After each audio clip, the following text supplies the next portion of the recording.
Assalamualaikum warahmatullahi wabarakatuh.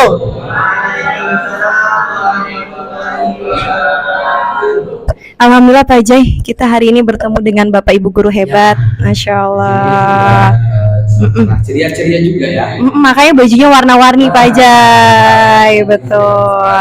Terlihat dari warna bajunya juga dan sumringah-sumringah. Masya Allah. Karena pengen belajar bersama kami Pak Jai, betul. Jadi hari ini kita mau ngapain Pak Jai? Nah, hari ini kita akan berbagi budaya positif.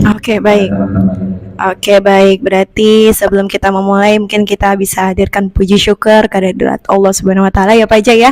Karena berkat rahmat dan juga inayahnya kita semua dapat berkumpul di acara kegiatan diseminasi budaya positif modul 1.4 kali ini.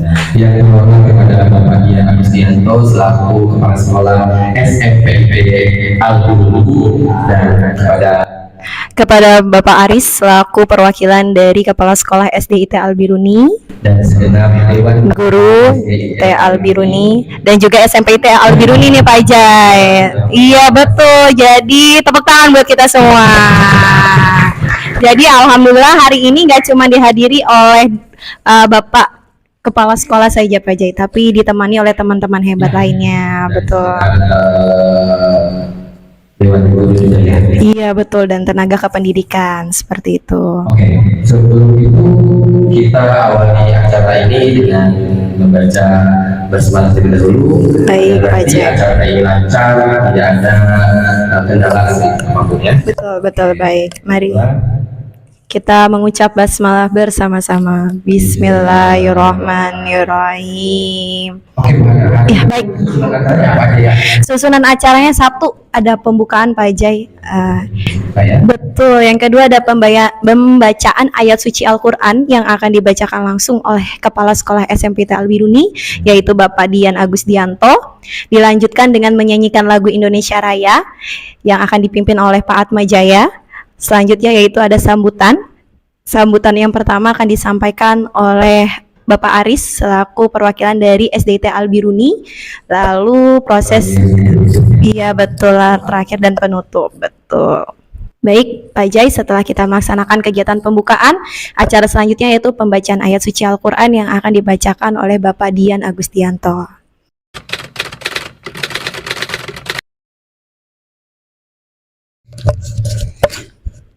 Assalamualaikum warahmatullahi wabarakatuh.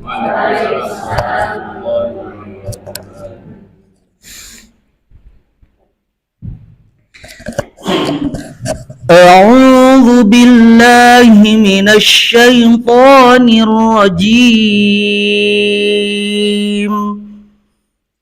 Bismillahirrahmanirrahim. إذا وقعت الواقعة ليس لوقعتها كاذبة خافضة رافعة إذا رجت الأرض رجا وبست الجبال بسا فكانت هباء منبثا وكنتم أزواجا ثلاثة فأصحاب اليمين ما أصحاب الميمنة وأصحاب المشأمة ما أصحاب المشأمة والسابقون السابقون أولئك المقربون في جنات النعيم ثلة من الأولين وقليل من الآخرين على سرر موضونة متكئين عليها متقابلين صدق الله العظيم. Wassalamualaikum warahmatullahi wabarakatuh.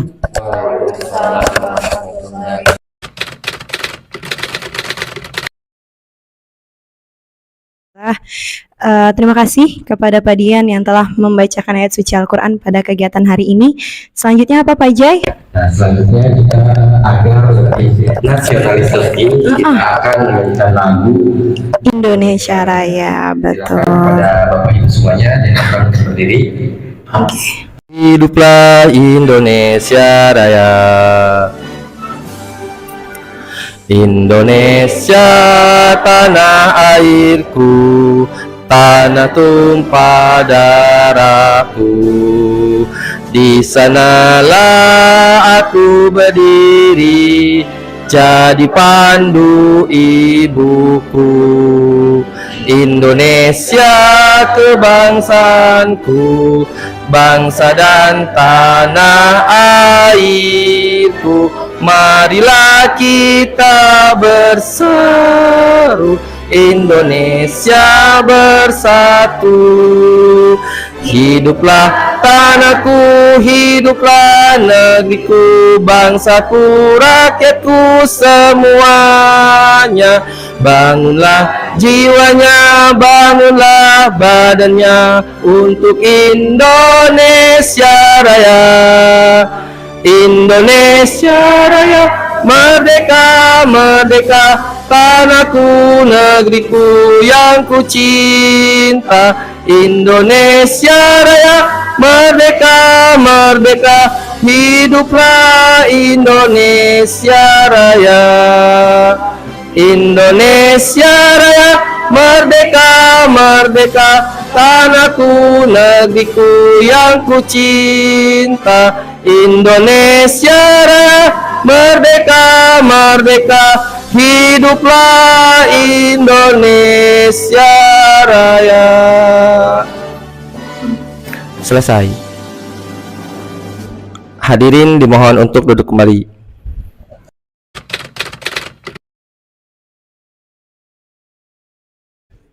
Alhamdulillah telah menginjak acara yang ketiga tadi Pak Jai menyanyikan lagu Indonesia Raya. Dan sudah semangat ya. Iya betul. Berarti acara selanjutnya yaitu adalah sambutan. Alhamdulillah, Ibu kepala sekolah kita sudah datang ya. Betul Pak Jai. Jadi kita berarti langsung aja nih sambutan akan disampaikan oleh Ibu Kepala Sekolah kita yaitu Ibu Siti Hafsah MPD. Kepada beliau dipersilahkan. Assalamualaikum warahmatullahi wabarakatuh.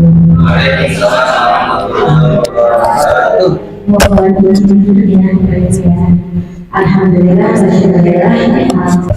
segala puji syukur kehadirat Allah Subhanahu wa taala yang selalu senantiasa memberikan rahmatnya, keberkahannya, dan tentunya adalah kesehatan, sehingga kita masih bisa bermuajahah, bersilaturahim pada acara diseminasi budaya positif oleh rekan-rekan teman calon guru penggerak SD dan SMP Al-Biruni.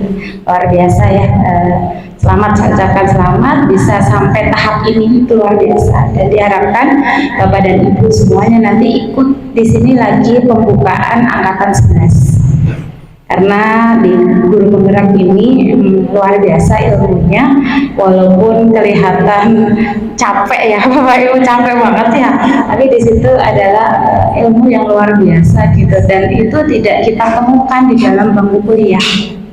Dan kita tidak menemukan di dalam workshop-workshop lain gitu, karena kita memang langsung kita diharapkan di dalam guru penggerak ini bagaimana sosok seorang guru itu yang menjadi guru yang luar biasa, dan itu momen yang luar biasa. Bahkan ini biayanya itu sangat besar sekali.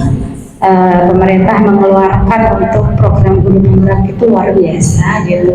Bahkan itu kalau diuangkan itu satu orang CGP itu bisa puluhan juta itu untuk biayanya gitu. Jadi ini adalah momen untuk itu memang seleksinya itu luar biasa berat, luar biasanya capek.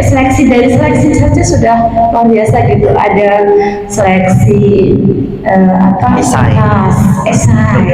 Setelah itu baru ketika lulus UAS dan esai ada wawancara mengajar mikro teaching, dilanjut nanti wawancara itu full 60 menit, dan itu bisa nanti kalau Bapak dan Ibu bisa lulus di esai ini, itu bisa belajar dari Bapak dan Ibu yang ada di depan ini untuk bisa lolos wawancara gitu. Karena memang di wawancara itu perlu adanya strategi yang kita butuhkan untuk bisa lulus.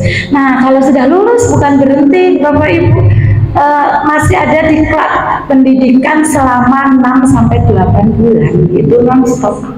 Paling liburnya jika ada momen misalnya akhir tahun ini, akhir tahun awal tahun biasanya libur, dan juga puasa Ramadan, puasa aja masih belajar, lebaran itu paling libur itu.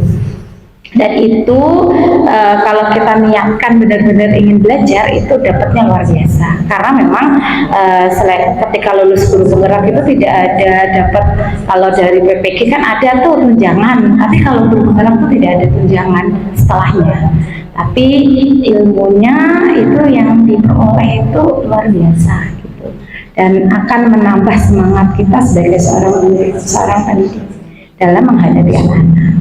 Tuh, nah hari ini itu adalah diseminasi budaya positif yang akan disampaikan Pak Dian, Bu Hana, dan Pak Jai. Ini terkait di aksi nyata di modul 1.4 ya Bapak ya.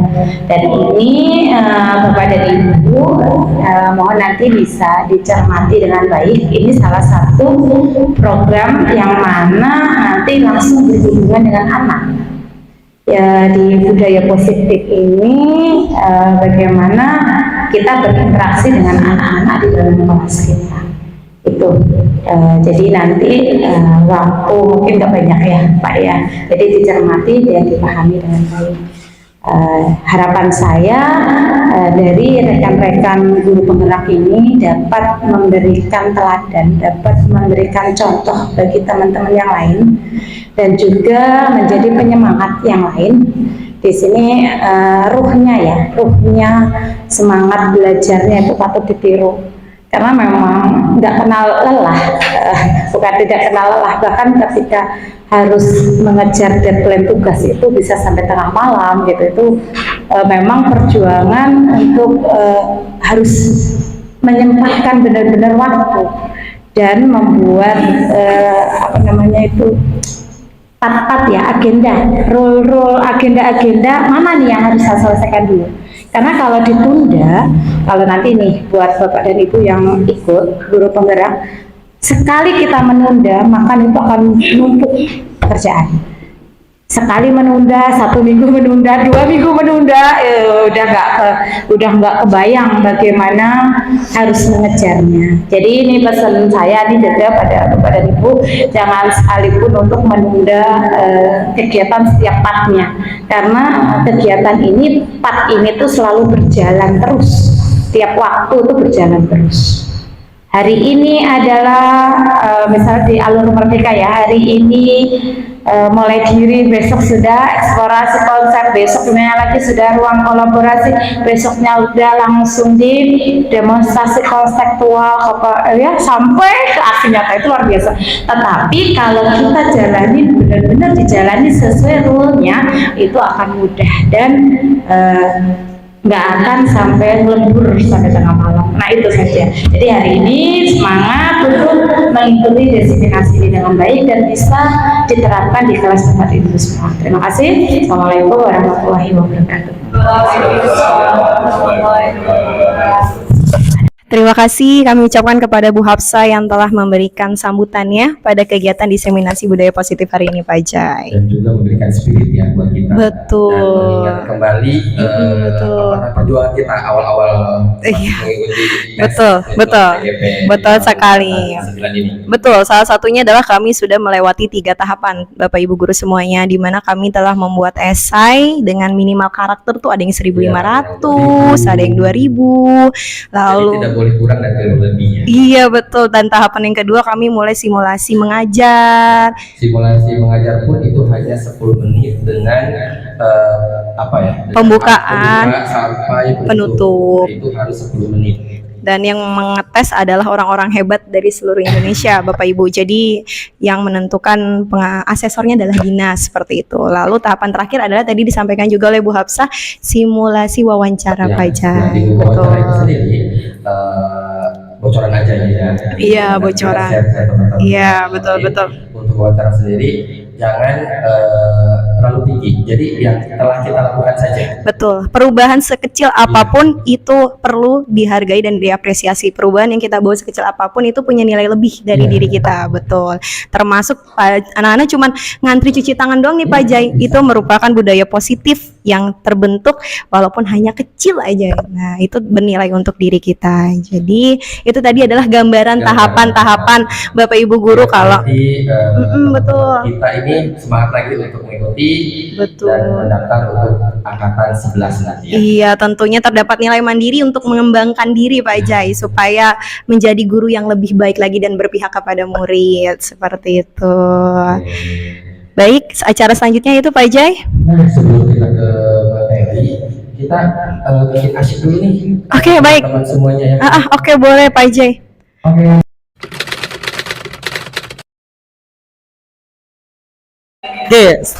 Oke, sekali lagi ya, nonton musik bareng-bareng ya. 1, 2, 3, go. Pakai gaya ya. Oke, di sini teman, di sana teman, gitu ya. Di sini teman, di sana teman, di mana-mana kita berteman. Tak ada musuh, tak ada lawan, semua saling menghargai, tidak saling ejek, tidak saling memukul, dengan teman, tidak saling mengejek, tidak saling memukul, saling tolong menolong sama teman. Tepuk tangan buat teman-teman semuanya. Terima kasih Bu Hana, Pak Jai. Alhamdulillah baik Pak Jai, teman-teman ternyata semua sudah bersemangat. Betul. Tadi kita sudah menggalangkan tentang stop bullying di sekolah Pak Jai. Salah satunya adalah di sini teman, di sana teman, di mana-mana semua teman. Kan anak-anak juga semuanya Teman, betul. Teman ya akan saling menyayangi. Dan saling berkolaborasi, betul. Baik Pak Jai, acara selanjutnya yaitu adalah diseminasi.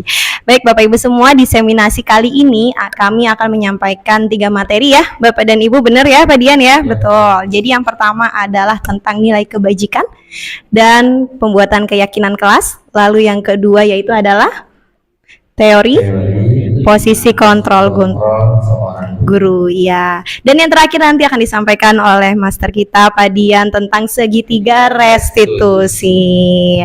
Are you ready Bapak Ibu? Ready. Oke, baik, karena semua sudah ready berarti kita bisa mulai untuk kegiatan hari ini ya Pak Dian. Oke, baik.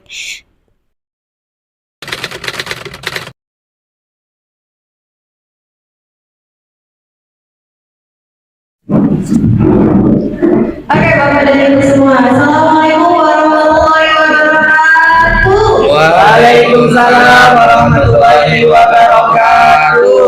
Alhamdulillah, kita sedang lagi perkenalkan nama saya Nana Pendiri, Bapak Ibu. Saya dari CPP Angkatan 9 Kabupaten Tangerang. Nah, kali ini sebelum memulai diseminasi positif dalam materi nilai-nilai kebajikan universal, ada salah satu pertanyaan pematik Bapak Ibu. Hukuman dapat mendisiplinkan anak. Setuju atau tidak Bapak Ibu? Ada yang setuju bahwa hukuman dapat disebutkan anak?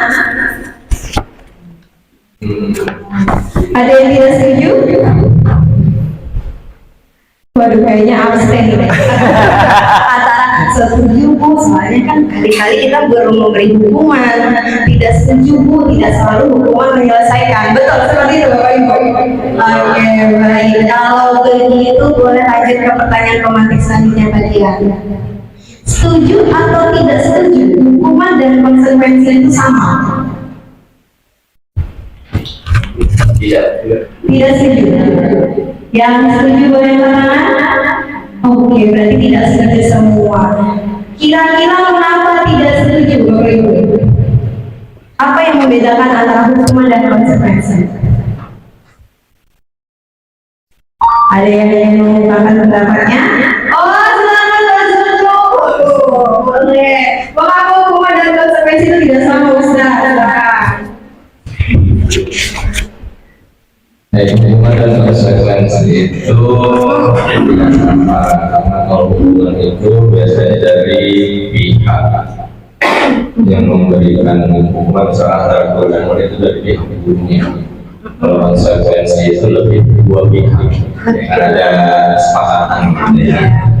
Jadi seperti itu, kalau hukuman itu ya hanya satu pihak saja, kalau konsekuensi dua pihak itu terlibat.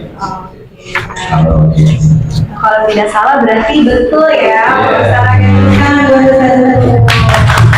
Karena tadi terdapat dua poin penting bahwa kalau hukuman itu bersifat satu arah, begitu ya Pak Ustadz ya, bersifat satu arah yang disampaikan oleh gurunya saja. Tapi kalau konsekuensi itu terdapat percakapan dua arah antara guru dengan siswa. Oke, baik, boleh dilanjutkan bagian next. Nah, betul teman-teman. Di mana hukuman dan konsekuensi itu tidak sama. Di sini ada kategori yang disebut sebagai hukuman. Salah satunya adalah hukuman itu bersifat tidak terencana dan tiba-tiba. Yang kedua yaitu bersifat satu arah, guru yang memberikan dan murid hanya menerima tanpa suatu kesepakatan. Dan yang ketiga yaitu diberikan berupa fisik atau psikis, disakiti oleh suatu perbuatan atau kata-kata. Dan ini sering terjadi biasanya saat kita melihat suatu hal itu tidak terjadi, tidak sesuai dengan gurunya. Misalnya saat kegiatan pembelajaran, ada anaknya yang menumpahi air minum dan membuat basah seluruh mejanya. Nah, hukuman biasanya diberikan secara tiba-tiba karena saking kita keselnya melihat air minum tumpah, kita langsung tiba-tiba, oke, mama kamu menumpahin air, sekarang kamu keluar dari kelas. Itu tidak terjadi berdasarkan kesepakatan yang sudah dibentuk di kelas. Dan itu adalah salah satu contoh dari bentuk hukuman. Oke, next bagian. Selanjutnya yaitu konsekuensi. Betul, tadi seperti yang saya sampaikan bahwa terdapat posisi komunikasi dua arah, di mana konsekuensi ini sudah terencana, telah disepakati, dibahas dan disetujui baik oleh guru yang didiskusikan bersama siswa, dibuat bersama, dan juga siswa sudah mengetahui konsekuensi jika melanggar. Di sini guru berperan sebagai memonitor. Pertanyaan romantik selanjutnya, menurut Bapak Ibu, setuju atau tidak setuju memberi penghargaan dapat meningkatkan motivasi belajar? Setuju atau tidak Bapak Ibu? Setuju. Oke, ada yang tidak setuju? Bahwa sebetulnya penghargaan dapat meningkatkan motivasi belajar anak? Setuju? Setuju, tadi ada jawaban setuju, ada yang tidak setuju? Ayo Pak Peri. Agak takut ini ya. Apa jatah? Kalau beda dari yang lain mungkin Iya, ditanya. betul. Oke, kalau begitu supaya kita mau mencari tahu apakah penghargaan itu dapat meningkatkan sepenuhnya motivasi belajar anak, boleh dilanjutkan bagian. Nah, teman-teman semua, rekan sejawat saya yang saya cintai, imbalan atau penghargaan tidak sepenuhnya mendukung motivasi belajar. Kenapa? Nah, jadi penghargaan itu adalah suatu peristiwa yang diinginkan, yang dibuat dengan persyaratan.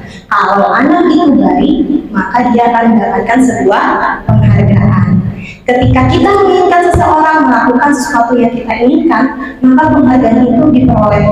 Dan sehingga hal tersebut ternyata dapat menghilangkan motivasi dari dalam diri yang bersifat internal. di mana anak-anak belum menimbulkan nilai kepercayaan pada diri mereka, sehingga yang ada di dalam hati mereka bahwa mereka berperilaku sesuatu itu untuk mendapatkan imbalan atau penghargaan dari bapak ibu. Nah, bapak ibu semua, terkadang yang mendapatkan penghargaan itu tidak bisa semua murid. Dan ini terkadang yang membuat mereka kecewa dan berkecil hati, serta kemungkinan lain kali saya tidak akan berusaha sekeras sebelumnya. Jadi Bapak dan Ibu, bahwa Kiai Batara memiliki filosofi pendidikan, salah satunya adalah guru dapat menuntun dan membimbing setiap potensi yang dimiliki siswa itu berbeda-beda, sehingga guru diibaratkan sebagai petani. Kenapa petani? Ada yang tahu kenapa petani? Kenapa nggak yang lain-lain aja Bu? Kenapa petani? Karena petani tidak bisa menentukan bibit apa yang dia peroleh. Kita sebagai guru tidak bisa menentukan anak seperti apa yang kita dapat di sekolah. Entah itu anak yang baik, entah itu anak yang nakal, entah anak yang banyak gerak, kita tidak bisa menentukan bibit awal apa yang akan kita peroleh. Tapi kita bisa membimbing, bisa menuntun mereka melalui pembibitan. Tumbuhan kita beri pembibitan, kita beri pupuk, agar bisa menghasilkan bibit unggul daripada anak kita. Di mana kita perlu membimbing dan juga menuntun mereka untuk menjadi generasi unggul nantinya, dengan kita menghargai setiap potensi yang dimiliki. Terkadang melalui sebuah penghargaan itu kita merasakan anak-anak yang tidak pernah menunjukkan bakat dan potensi yang ada pada dirinya. Yang kita lihat hanya perilaku di luar sekolah. Kita ibaratkan dengan intensitas gunung. Kita melihat gunung itu hanya terlihat dari waktu depannya saja. Tapi kita tidak pernah tahu bagaimana keadaan di dalam, di bawah laut, seperti apa proses pembentukan perilaku yang kita lihat yang ditunjukkan oleh kita. Nah, sehingga penghargaan ini perlu kita coba dalam memberikannya kepada anak, di mana tidak selalu memunculkan motivasi belajar mereka melalui sebuah penghargaan, sehingga mereka tidak mengetahui mereka berbuat seperti itu apa kebaikan yang akan mereka peroleh dan hal baik apa yang akan mereka capai, tujuan apa yang akan mereka dapatkan dan mereka inginkan dari sebuah proses baik yang mereka lakukan di sekolah. Baik, dilanjutkan. Ya. Nah, hari ini kita akan membahasnya dalam disiplin positif dan nilai-nilai kebajikan dengan bersama. Nah, silakan Bapak Ibu mungkin boleh dibantu aja ya. Oke, di sini kita akan membahas tentang konsepsi terhadap itu semua, yaitu melalui perubahan paradigma kita. Bapak Ibu, saya mohon Bapak Ibu menuliskan suatu hal yang berharga nanti dibantu oleh kajian dengan sticky note-nya. Silakan tuliskan hal yang berharga menurut Bapak Ibu. Lalu Bapak Ibu bisa simpan, boleh di amplop, boleh dimanapun, silakan Bapak Ibu simpan. Nanti saya mau minta bantuan buat teman untuk mempraktekkan di depan untuk kita menambah paradigma kita selanjutnya. Silakan Bapak Ibu bisa menuliskan hal berharga. Rahasia yang nggak boleh diketahui orang lain. Iya, harus ditulis kali ini karena kita akan mengubah pelajaran kelas. Silakan tuliskan hal yang penting menurut Bapak Ibu yang itu orang nggak tahu, gitu. Jadi orang nggak tahu kalau aku seperti ini. Atau misalnya betul, cukup silakan tuliskan satu saja hal lainnya atau hal penting yang orang tuh belum ada yang tahu tentang diri Bapak Ibu. Ya, rahasia penting. Iya. Contoh misalkan masa lalu Bapak Ibu. Betul. Tapi orang lain nggak boleh tahu. Iya, orang lain nggak boleh tahu kalau misalnya, oh ternyata aku pernah marahin murid aku nih, gitu. Tapi diam-diam silakan. Makanya Ibu tidak dulu.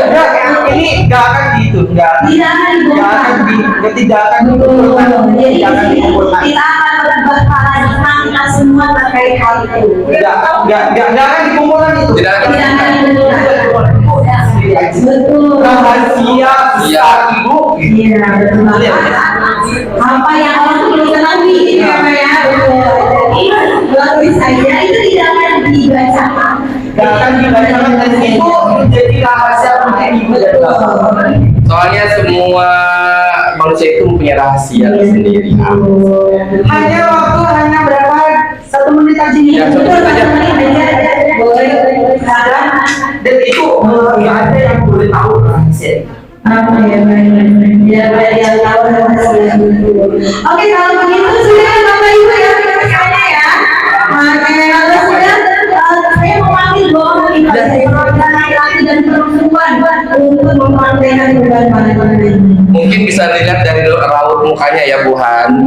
Kalau misalkan agak ada gimana berarti itu apa namanya itu rahasia. Rahasianya kayak waktu.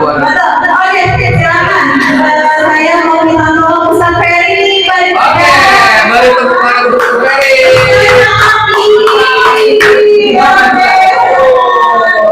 Boleh kita bahasanya.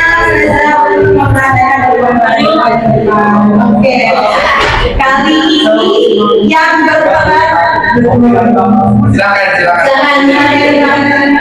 Silakan. Oke, baik. Sudah dibawa semua masing-masing ya. Silakan dikantongi. Dikantongi jangan sampai terlihat loh. Jangan sampai terlihat nanti sama api dan api juga tidak berani. Silakan. Silakan Pak Ferry. Oke, tepuk tangan dulu. Oke, baik.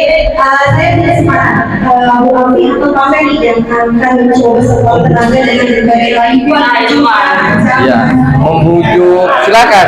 Biar nanti ya dapat menggali informasi dari Bu Afi.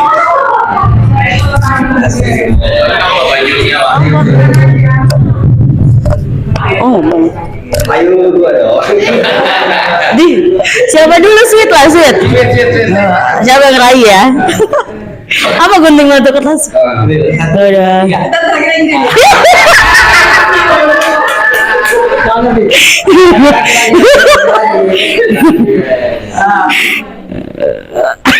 Kok jadi aku sih yang kalah ngerayu? Nah. Ih, yang kalah ngerayu. Ayo. Untuk menggali informasi rahasia yang dibentuk Untuk mendapatkan rahasia tadi. Kan Bapak pengen tahu tuh apa sih yang dibawa Bu Afi itu yang ditulis, bisa dirayu, dibujuk, diancam, dimarah. kalau kan apa namanya kasih apa? Iya. Kurang gede. Ini. Coba deh. Rayu-rayunya maunya ya. Ayolah. Saya suka jadi bicarakan merayu. Ya. Iya. Coba kita perhatikan. Hanya Lewat nih, lagi lewat. kita kasih waktu 2 menit Pak Ferry untuk bagaimana cara mendapatkan itu rahasia penting itu. Ayo.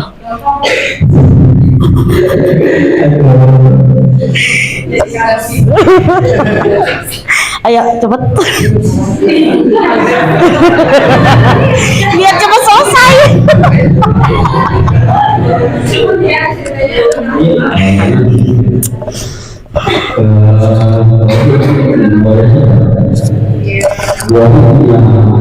Rahasia besar yang orang lain belum tahu. Yang belum lain.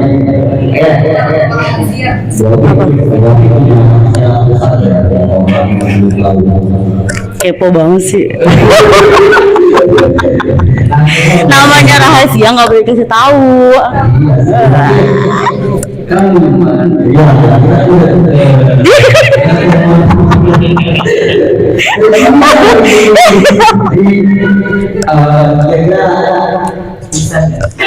Bisa nggak atau Abu Afi kalau ngomong saya rahasia urusan apa ya?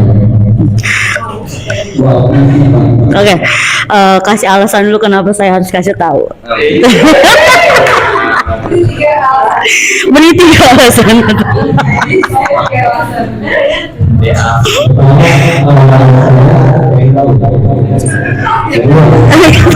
Yang kedua pengen tahu lagi.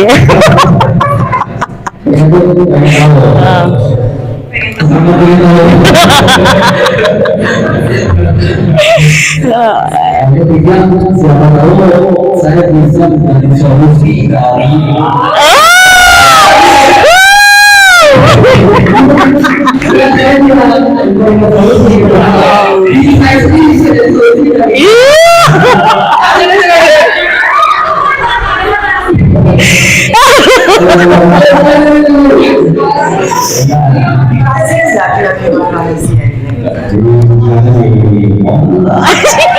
Kenapa maju-maju sih?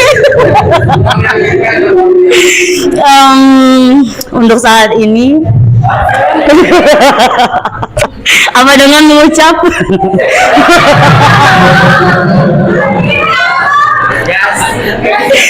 untuk saat ini saya belum bisa kasih tahu ke Pak Ferry.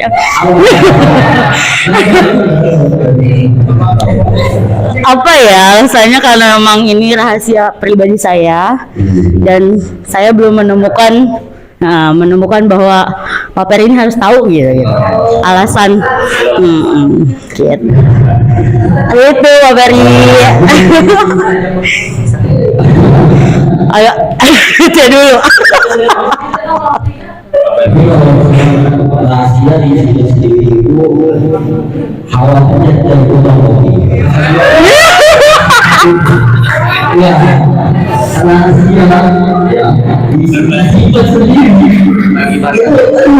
Kita yang sendiri itu luar biasa namanya gimana? Apalagi dapat pada bisnis kita ini anak baiknya. Tidak masalah sebesar apapun sendiri.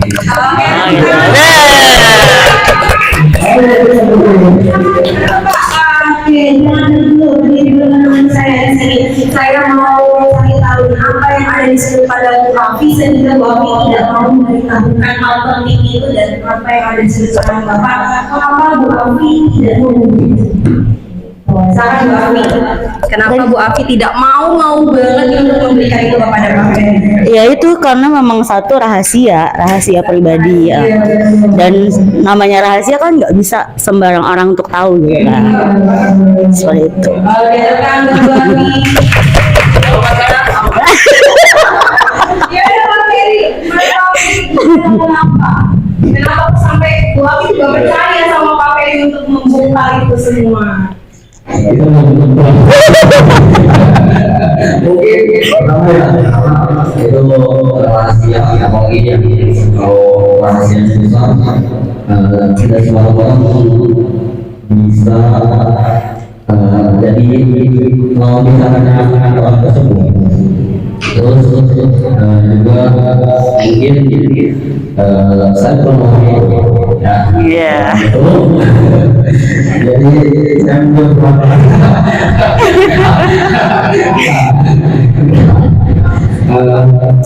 belum jadi orang yang nyaman. Agak ribet ya. Ya, mendapatkan rahasia. Oke, baik. Terima kasih Pak Ferry. Di sini Bapak Ibu semua, dari peristiwa tadi kita ibaratkan bahwa Bu Raffi adalah sebagai BPK dan Pak Ferry adalah sebagai di mana saat kita menghargai dia berakhir. Jadi ada satu hal yang tidak kita ketahui dalam diri murid, dan di sini adalah perubahan paradigma kita. Bagaimana kita menggali ini semua sehingga murid bisa terbuka menyampaikan apa yang menjadi alasan dasar dia berperilaku seperti itu.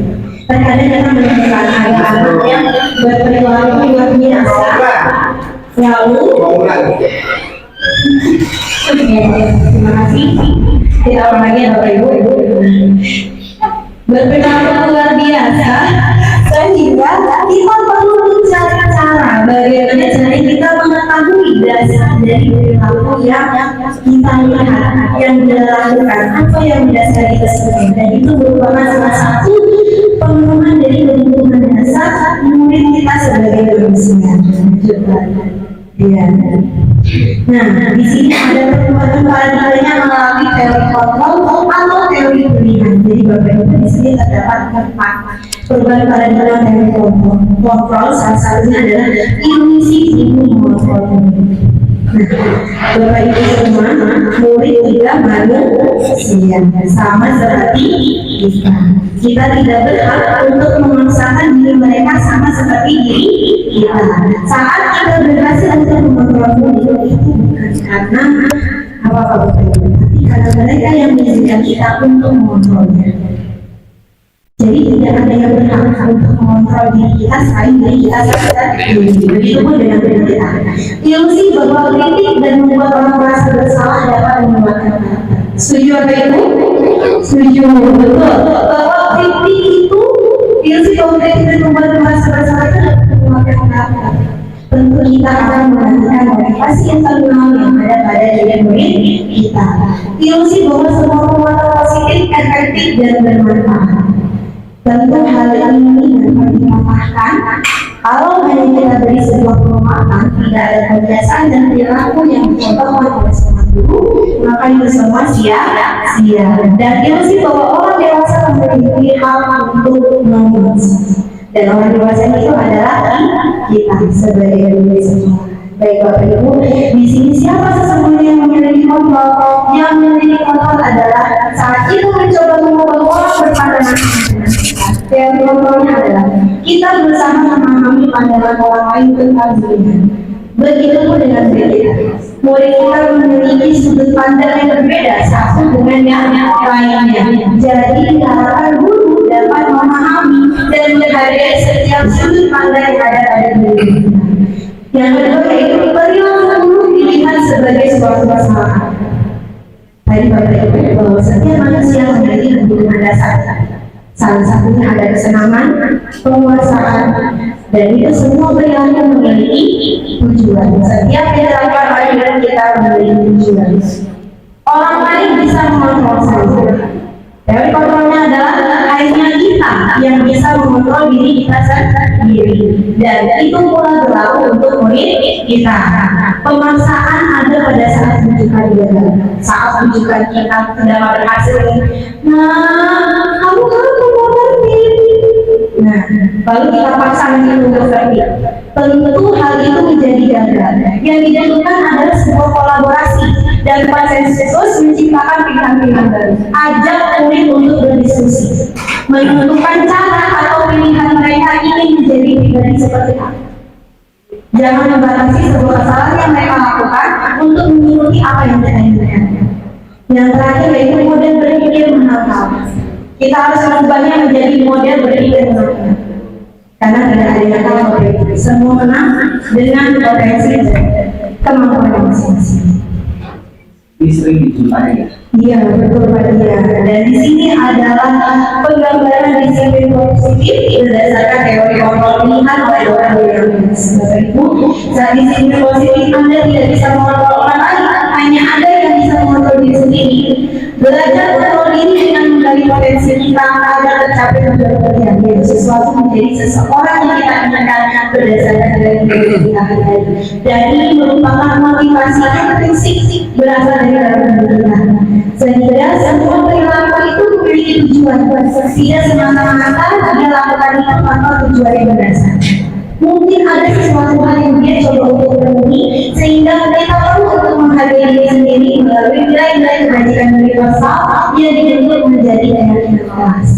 Dan kontrol ini berkembang menjadi kita untuk mengetahui bagaimana posisi kontrol kita sebagai guru dan penerapan segitiga eksekusi dalam menyelesaikan masalah. Sehingga hal ini semua terhubung pada 5 kebutuhan dasar manusia, yaitu bertahan hidup, penguasaan, kasih sayang dan rasa diterima, kesenangan dan kebebasan. Salah satunya jika kita melihat ini kenapa sih dia itu belajar acuh-acuh, ada kebutuhan dasar apa yang belum terpenuhi dalam diri mereka? Entah dia merasa bosan, kesenangan dia belajarnya sambil liburan, dan alhamdulillah di sekolah kita ini menghargai namanya gaya belajar siswa masing-masing. Betul ya Bapak Ibu?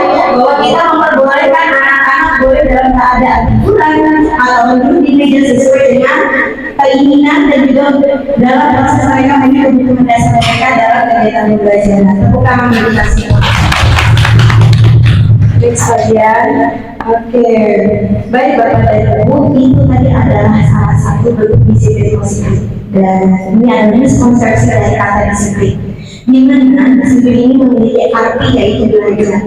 Tetapi di budaya kita disiplin itu menjadi sesuatu yang, mohon maaf kalian sebelumnya, menjadi sesuatu yang dilakukan seseorang pada orang lain untuk mendapatkan kepatuhan. Padahal disiplin itu merupakan pengembangan dari suatu budaya positif melalui kebiasaan yang dilakukan secara berulang sehingga muncul motivasi internal pada diri siswa. Next saja. Dan ini adalah nilai-nilai kebajikan yang bersama, bahwa kita harus menjelaskan bahwa nilai-nilai universal ini penting sekali untuk kita hadirkan dalam keyakinan kelas dalam mendorong motivasi intrinsiknya agar terbangun sehingga menggunakan motivasi dari dalam untuk dapat mencapai tujuan yang diinginkan. Tidak hanya sekedar tahu itu salah, tetapi mereka bisa menentukan dengan cara mereka bagaimana mereka menjadi pribadi sesuai keinginan mereka dan sesuai dengan nilai-nilai kebajikan yang telah disepakati. Dan ini adalah salah satu nilai-nilai kebajikan yang ingin dicapai oleh setiap anak Indonesia. Salah satunya kita ketahui pada profil pelajar Pancasila, di mana ada iman, bertakwa kepada Tuhan Yang Maha Esa dan dapat mulia, nilai mandiri, bernalar kritis, berkebijakan global, berprotokol dan juga kreatif. Nah, dari nilai itu kita bentuk dalam keyakinan kelas. Jadi kali ini saya mau menanyakan Bapak Ibu untuk membentuk keyakinan kelas. Sebelum kita membentuk keyakinan kelas, boleh di next dulu Pak Dian. Nah, ini saya mengajak Bapak Ibu. Mengapa harus keyakinan kelas? Mengapa tidak keyakinan saja? Pertama, mengapa kita memiliki perempuan harus menggunakan helm jika mengendarai kendaraan berdua? Menurut Bu Risma, kenapa Bu Risma kita harus menggunakan helm dalam kendaraan? Karena biar aman. Oke, baik. Mengapa kita memiliki peraturan 3M? Menggunakan masker, mencuci tangan, dan jaga jarak 1 meter menurut Bu Risma. Kenapa kita harus menerapkan 3M? Menurut Ibu pakai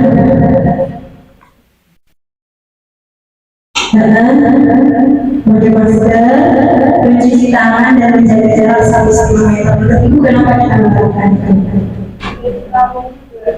Untuk keamanan juga.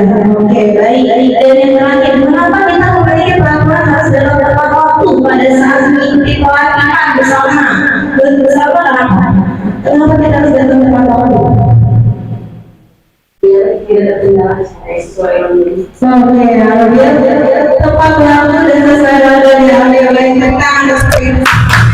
Tapi adalah salah satu hal yang mendasari kenapa kita perlu memakai helm, menggunakan jaket dan dari tepat waktu. Di mana terdapat nilai-nilai kebajikan universal, yaitu ada keselamatan, kesehatan yang tadi kita bahas, dan ini disebut sebagai suatu keyakinan, yaitu nilai-nilai kebajikan universal yang disepakati secara tersirat dan tersurat. Dan tugas kita sebagai guru untuk memunculkan nilai-nilai kebajikan ini sebagai motivasi secara prinsip sehingga kita lebih tergerak dan bersemangat untuk menjalankan keyakinan daripada hanya sekedar mengikuti sampai peraturan saja.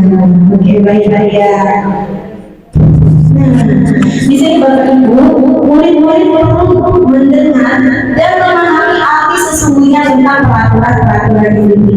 Karena pada prakteknya peraturan hanya dibuat oleh ibu dan bapak guru saja, tidak melibatkan murid dalam komunikasi dua arah, kesempatan untuk berdiskusi menyampaikan apa peraturan yang berlaku di kelas, nilai-nilai kebajikan di balik peraturan tersebut dan apa tujuannya. Jadi Bapak Ibu dalam lingkaran ini Bapak Ibu bisa lihat bahwa peraturan kelas adalah paling dasar dalam pembentukan budaya positif, sehingga lingkaran yang kelas menjadi pengikat kebiasaan-kebiasaan baik untuk menciptakan lingkungan dan menjadikan sebuah budaya positif melalui keyakinan kelas yang terbentuk. Oke, boleh next aja ya. Nah, yang mana yang merupakan keyakinan kelas menurut Bapak Ibu? Yang sebelah sana atau sebelah sini? Yang hijau atau yang putih? Yang mana yang menurut Bapak Ibu keyakinan kelas? Yang putih. Oh, ada yang pilih yang putih juga? Mengapa yang putih?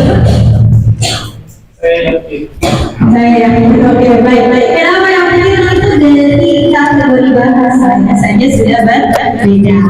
Di mana sebelah sana itu lebih kepada peraturan bahasa, menggunakan bahasa atau tepat waktu mengucapkan salah.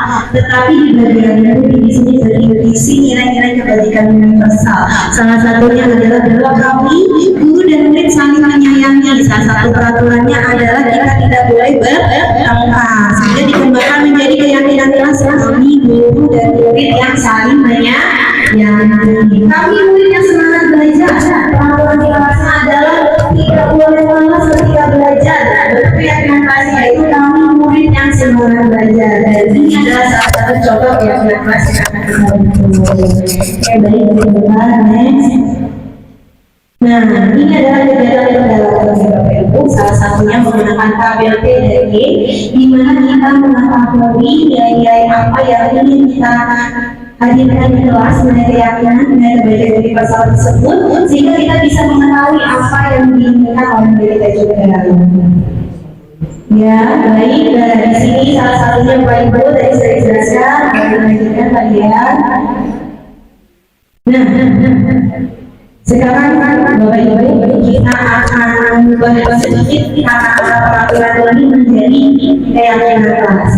Next kajian.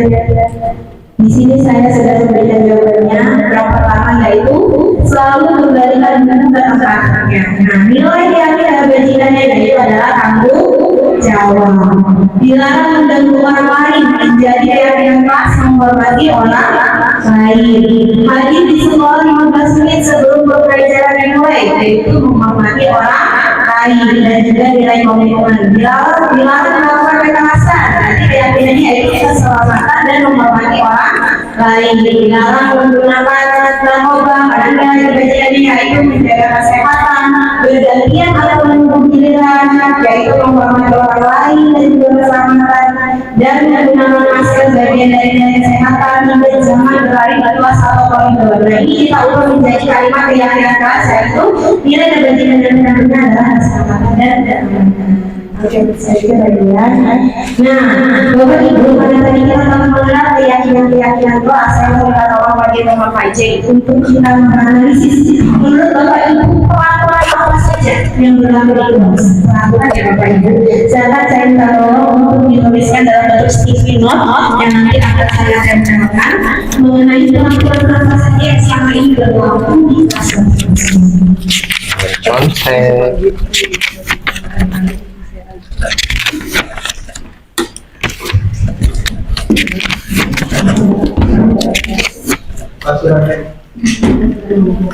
Peraturan kelas.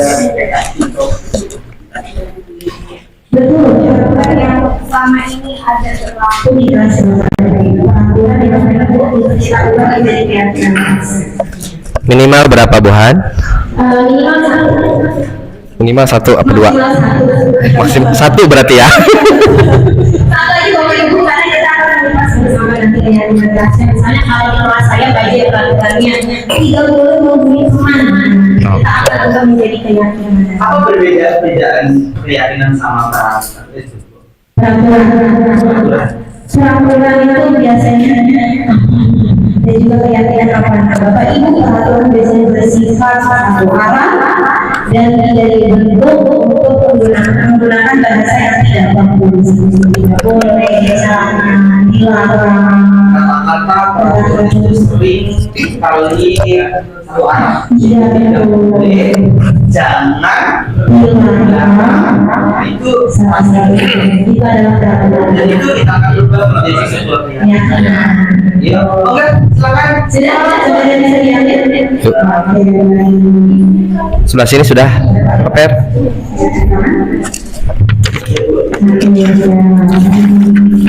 Sudah selesai.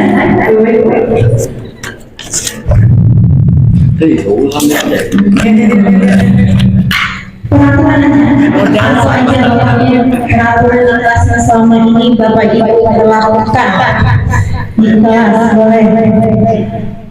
Gak apa-apa ini kan. Oke, baik. Ini datang ke sekolah tepat waktu. Udah berbentuk keyakinan ya. Kelas, betul. Tidak terlambat, nah ini lebih tepatnya. Tidak terlambat ke sekolah, merupakan keyakinan kelas. Datang Peri, ayo.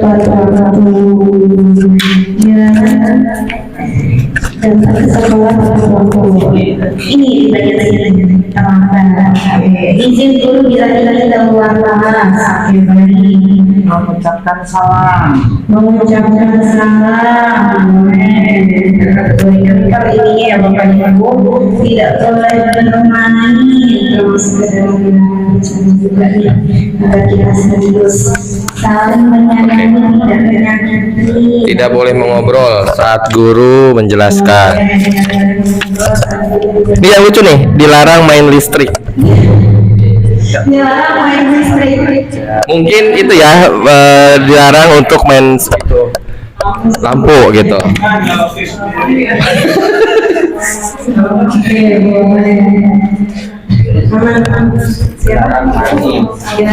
Tidak boleh bercanda saat proses pembelajaran. Datang tepat waktu.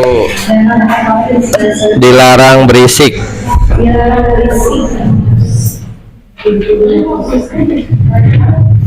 Terus ya, buktinya dulu.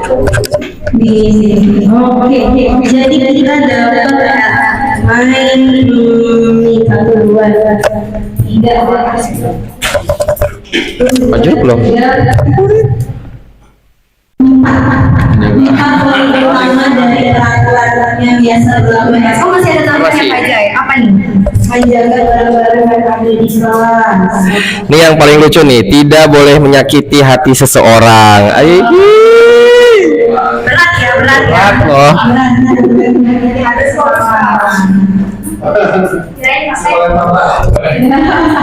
Oke, baik dari poin pertama dulu nih, Bapak Ibu.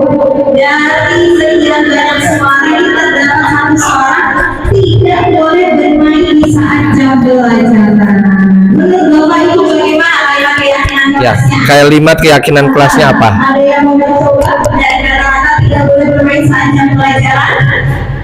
Tidak boleh bermain, tidak boleh bercanda, Tidak berisik ya. Ayo, ada yang main listrik. Oke, boleh sama itu yang terus sebagai identifikasi kelas. Oke, boleh sama tidak boleh bercanda, berisik dan mengobrol saat jam pelajaran. Keyakinannya. Boleh pasang sambil tidurnya. sini. Iya, di sana. Maju. Kan mau ke itu. Iya, Pak, sini Pak. Menurut Pak Sami apa kalimat keyakinan kelasnya? Kalimat keyakinan kelasnya, kalau menurut saya ya misalkan tadi apa sih? Tidak boleh bermain. Oh iya, saya sangat senang belajar di kelas. Oke, saya sangat senang belajar di kelas. Bagian keyakinannya apa? Jadi, salah satunya adalah menunjukkan nilai kesenangan, nilai kebajikan diri misalnya itu kesenangan. Saya Senangan berarti ya. Bermain berarti tidak boleh bercanda, berarti harus menghargai. Masuk ya, berhargai. Saling menghargai betul. Tadi salah satu nilai keyakinan kelasnya yaitu Siapa kepada Ibu? Tadi saling menghargai dan Menghormati. nanti anak-anak tahu nih bahwa keyakinan kelas itu ketika misalkan mereka bercanda, mereka bikin gaduh di kelas, berarti mereka telah Melanggar, kelas yaitu saling menghargai dan menghormati. Sepakat Bapak Ibu? Oke, baru satu ya. lanjut aja boleh kedua Bajai, yaitu tidak terlambat masuk kelas atau datang ke sekolah. Nah, tidak terlambat masuk kelas. Nah, keyakinan kelasnya itu apa ya? Mungkin Bu Reni silakan maju. Silakan. Ya, beri tepuk tangan untuk Bu Reni. kira-kira tiap jadinya kalau tidak terlambat mau masuk kelas, mau masuk sekolah itu kira-kira apa di sini? Saya senang datang tepat waktu. Datang tepat waktu. Oke. Tapi saya senang untuk disiplin ya Kak. Ya, berarti saya senang disiplin ya. Saya senang kejadian disiplin. Berarti kata keyakinan kelasnya adalah Disiplin. Setuju Bapak Ibu guru? Oke. Oke. Keyakinan kelasnya adalah Disiplin. Disiplin. Oke, baik. Yang ketiga pelajarannya itu mengucap salam ketika masuk kelas. Oke, mengucap salam. Sekarang kita ke Bu Iroh, maju Bu Iroh. Silahkan. Ayo Bu Iroh. Oke, salam Milo. Di sini ada mengucapkan salam ketika masuk kelas. Yuk. Iya, boleh. Di Zoom loh, di Zoom. Mengucapkan salam ketika masuk kelas. Menghormati ya, menghormati Siapa? orang lain. Oke, menghormati orang lain. Berarti tadi sudah termasuk nilai saling menghargai dan Mati. dua poin peraturan dalam kegiatan saling menghargai dan menghormati banyak. Betul. Jadi tidak boleh ngobrol dan salah satunya mengucapkan salam ketika masuk kelas. Sepakat Bapak Ibu? Pakat. Oh iya.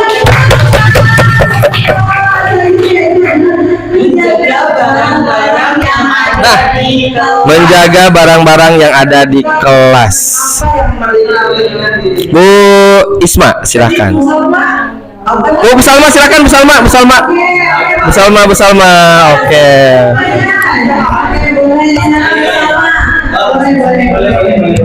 Boleh. Kalau menjaga barang-barang, kira-kira keyakinan kelasnya apa Ibu? Bertanggung jawab.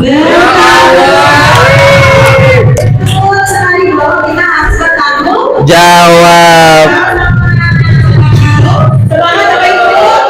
Oke, langsung tulis Pak Dian.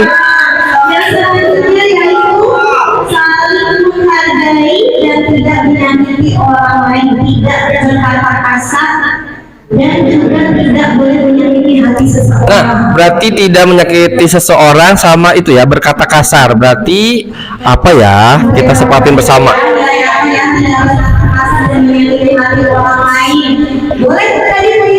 Ayo silakan.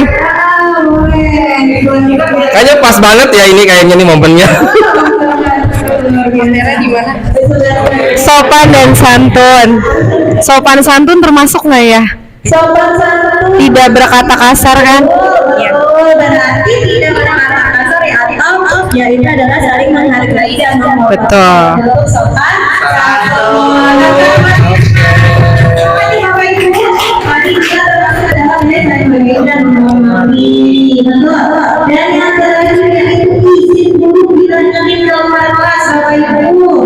Wajar dibaca. Izin kepada guru. Kira-kira apa? Keyakinan apa tadi? Kalau izin tadi. Disiplin kata Bu Salma. Oke.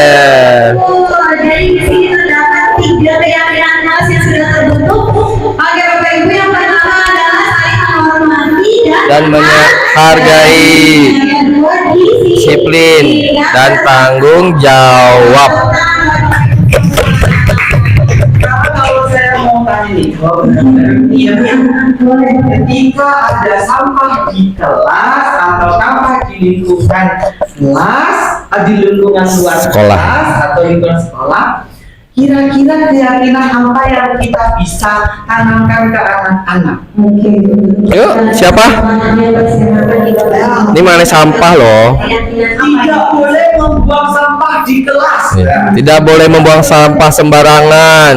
yang berani tanggung jawab, berani angkat tangan. Yuk.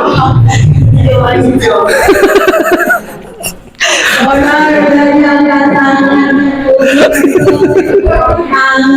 Yang tidak boleh membuang sampah Sembarangan. Mungkin Bu Lala silahkan. Benar Bu Lala ya? Ya, Tadi Bu Lala Bu Lala. Ya, tadi angkat tangan. Oke, Bu Lala. Tidak boleh membuang sampah sembarangan. Keyakinan kelas apa? Disiplin dan bertanggung jawab. Disiplin dan bertanggung jawab. Disiplin dan bertanggung jawab. Salah satunya asalnya adalah Sihan.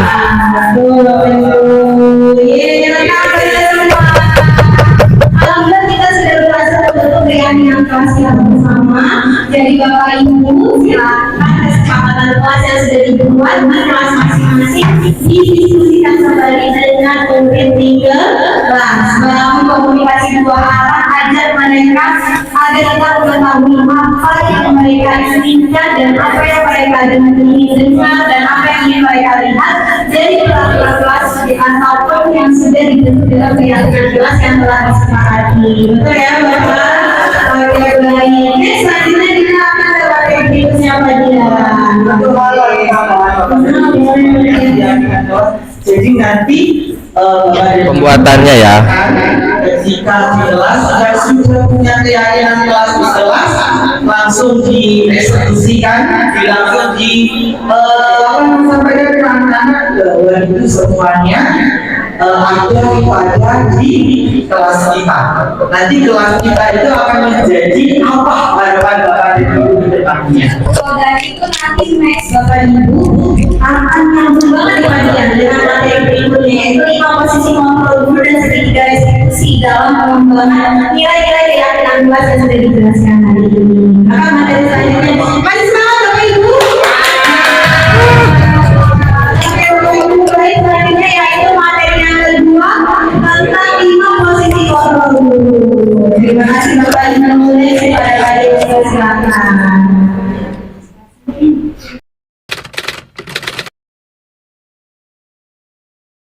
Iya, ketiga aspek.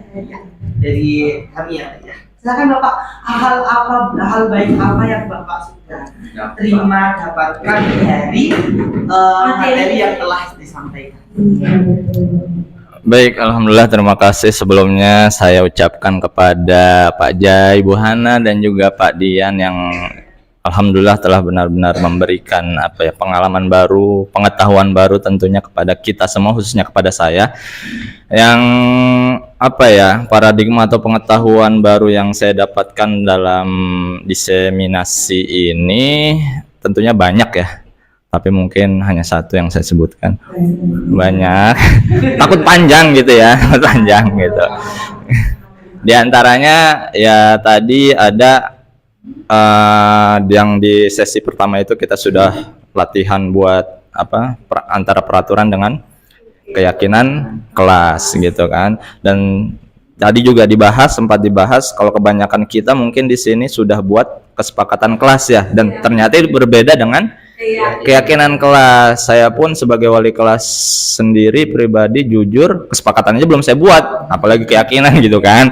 Nah, jadi ya mungkin tadi yang mungkin perbedaan antara kesepakatan dan keyakinan itu bagaimana gitu kan. Ya itu pengetahuan baru bagi saya, ya ternyata itu berbeda, dan mungkin nanti penerapannya bagaimana, pembuatan bagaimana bisa disampaikan atau nanti kita bisa di back off stage ya, sharing bareng lah seperti itu.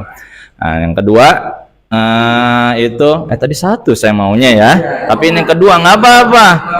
5 posisi kontrol. Kalau di 5 posisi kontrol tentunya saya sebagai guru ya kalau baru tahu juga kalau ada konsep seperti itulah gitu kan. Ternyata konsepnya ada sampai 5 penghukum dan lain sebagainya gitu, sampai 5 yang terakhir itu manajer. Ya konsep seperti itu ya pengetahuan baru juga buat saya gitu, yang tentunya 5-5-nya pun pernah saya alami selama saya mengajar. Pernah juga saya mengalami itu kan. Cuman ya mudah-mudahan sih bisa terus, memang harus butuh belajar terus ya, nggak bisa secara instan, kita butuh pengalaman dan lain sebagainya. Dan itu mudah-mudahan ya kita semua bisa menjadi guru yang ideal tentunya, yang bisa memberikan dampak yang positif kepada anak murid kita seperti itu. Dan yang terakhir tadi yaitu tentang segitiga restitusi, ya tentunya kalau untuk juga konsep yang seperti itu pun saya baru tahu juga seperti itu ya Bu ya, Bu ya. Dan sebenarnya sudah pernah melakukan, tetapi mungkin namanya aja gitu, namanya aja nggak pernah melakukan, tapi ya tidak tidak terkonsep, mungkin tidak terkonsep seperti segitiga restitusi seperti itu. Mungkin itu. Bapak Ibu, terima kasih. berubah menjadi satu sampai menjadi tiga. Nah, ini adalah salah satu seni dalam berkomunikasi. Betul. Itulah seni komunikasi yang ideal. Tapi jujur Bu, kalau apa yang kita sudah sampaikan terus sudah terngiang-ngiang di hati Bapak dan Ibu guru, berarti kita berhasil. Betul. Mudah-mudahan nah salah satu indikatornya adalah saatnya menerapkan bersama. Nah itu ya indikator menggerakkan. Selanjutnya Bu Hana pengen yang suara emas dari perempuan Bu Hana. Yang tadi belum berbicara ya.